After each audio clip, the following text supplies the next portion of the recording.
یہ رات ہمیں کیسے گزارنی. بزرگوں کا طریقہ کار تو یہ ہوتا تھا کہ عبادت و ریاضت میں گزارتے ہیں.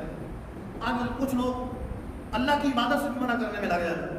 اچھا نہیں رات عبادت نہ کرو, اس رات نہیں, عبادت کی کوئی حدیث نہیں ہے, کوئی آیت نہیں, کوئی کچھ نہیں ہے, نہیں عبادت نہ کرو, یہ نہ کرو, وہ نہ کرو. وہ رب کی عبادت سے منع کر رہے ہیں. کیا ذکر اللہ کے لیے کوئی وقت مختص ہے؟ پورا سال عبادت کرے.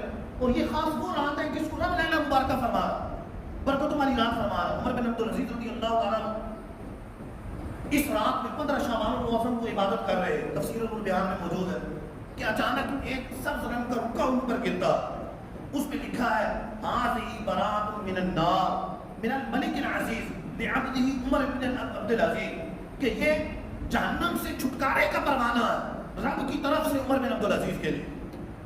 اس رات عبادت کر رہے ہیں تو شب براءت کو برات نامہ مل گیا, جہنم سے چھٹکارا مل گیا, چھٹکارے کا پروانہ مل گیا, چٹھی مل گئی کہ اللہ کی طرف سے عمر بن عبدالعزیز کے لیے پیغام ہے کہ رب نے انہیں جہنم سے آزادی کا پروانہ دیا, جہنم سے آزاد فرما دی.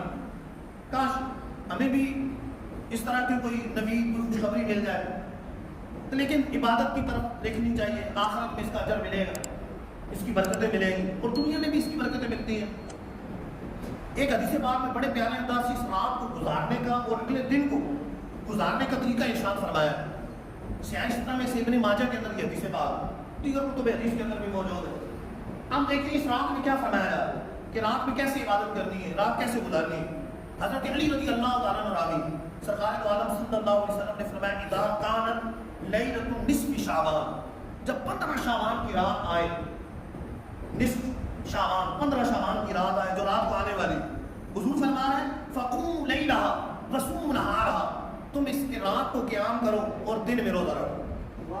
رات میں قیام کرو, نمازیں پڑھو, عبادت کرو, دن میں روزہ رکھو. کون فرما رہے ہیں؟ ہمارے آقا مولا صلی اللہ علیہ وسلم ارشاد فرما رہے ہیں فقوموا لیلھا وصوموا نہارھا, رات کو قیام کرو, عبادت کرو اور صبح روزہ رکھو. اور دو حکم فرمائے, رات کو قیام کرنے کا, صبح روزہ رکھنے کا.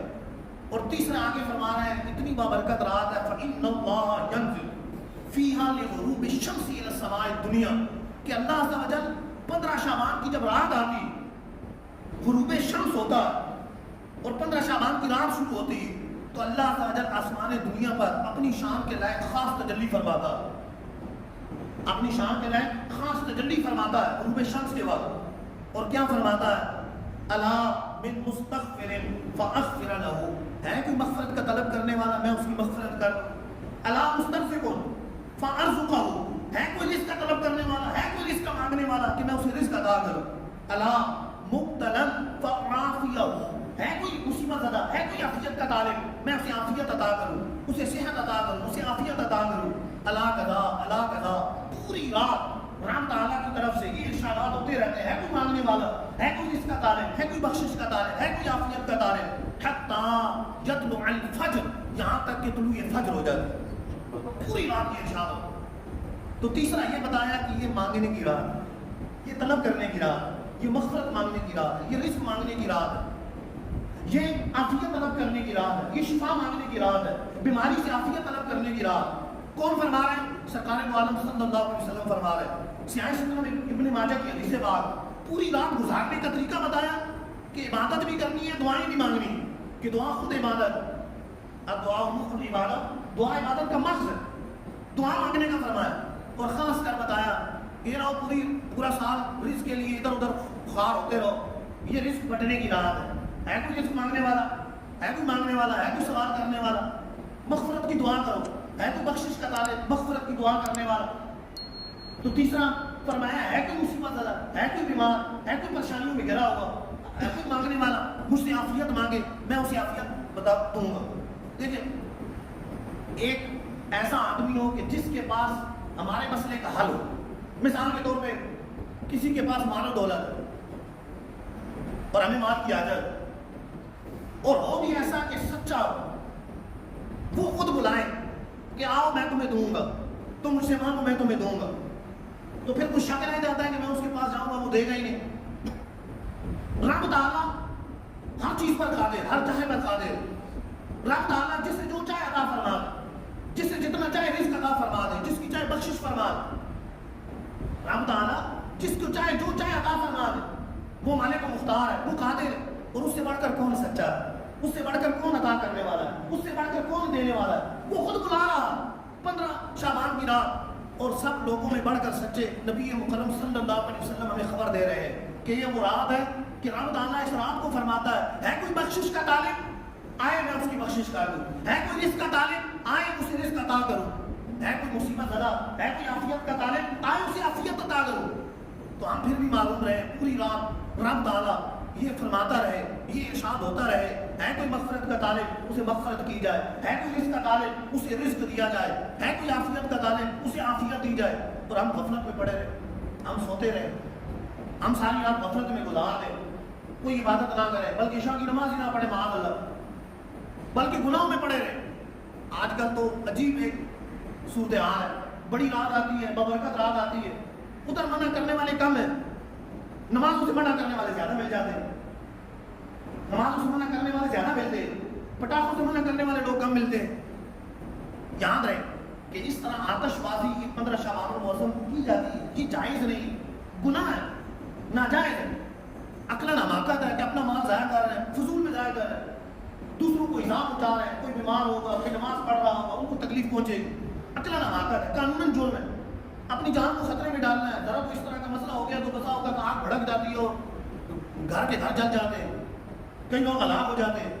لیکن اپنے بچوں کو منع کرنے کم ہی لوگ کرتے ہوں گے. اس طریقے سے جو ماحول بنا ہوا، پھر تربیت ایسی ہے کہ آگے بچے بھی مدنی باز آتے ہیں کہ نہیں آتے.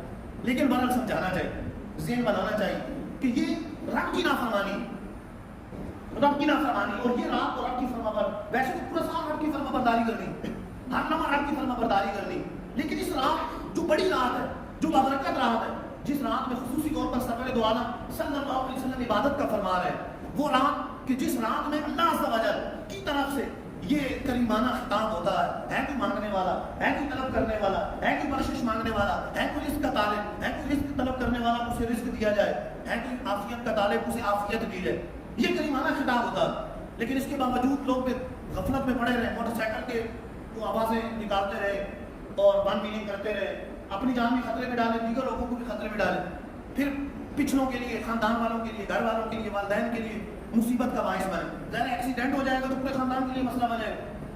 لیکن ابھی توجہ نہیں جاتی، اس طرف توجہ نہیں ہوتی. حالانکہ یہ آتش بازی شرعاً بھی جرم ہے، گناہ، رب کی نافرمانی، قانوناً بھی جرم ہے، اس کی اجازت نہیں، عقلاً بھی حماقت ہے، مال بھی ضائع کرنا ہے اور اپنی جان کو بھی خطرے میں ڈالنا. اچھا، اس سے منع کرنے والے کم ملیں گے، اور جس عبادت کی ترغیب سرکار دو عالم صلی اللہ علیہ وسلم اس رات میں دے رہے ہیں، اس سے منع کرنے والے زیادہ مل جائیں، اس سے منع کرنے والے ملیں کہ نہیں یہ نہ کرو، نہیں یہ نہ کرو، نہیں یہ اس سے کوئی ثبوت نہیں ہے، اس کا یہ نہیں ہے، اس کا. عجیب بات ہے کہ وہ عبادت جس کا ذکر، عبادت کرنے کا حکم رب قرآن میں جگہ بجگہ دے رہا ہے، کون سا وقت ہے کہ جس میں ذکر اللہ منع ہو گیا؟ تو ذکر تو ہر وقت بھی کر سکتے ہیں، ہاں ظاہر ہے بدبو والی جگہ پہ نہیں کریں گے، کچھ وہ الگ چیزیں، لیکن مسجد میں آ کے اللہ کا ذکر کریں تو کیسے منع ہو جائے؟ جس عبادت کا حکم سرکار دو عالم صلی اللہ علیہ وسلم فرما رہے ہیں کہ 15 شعبان المعظم کی رات آئے، فقوموا لیلھا، اس کی رات کو تم قیام کرو، اس کی رات کو عبادت کرو. تو ہمیں یہ رات عبادت میں گزارنی. مولاي صل وسلم دائما أبدا على حبيبك خير الخلق كلهم.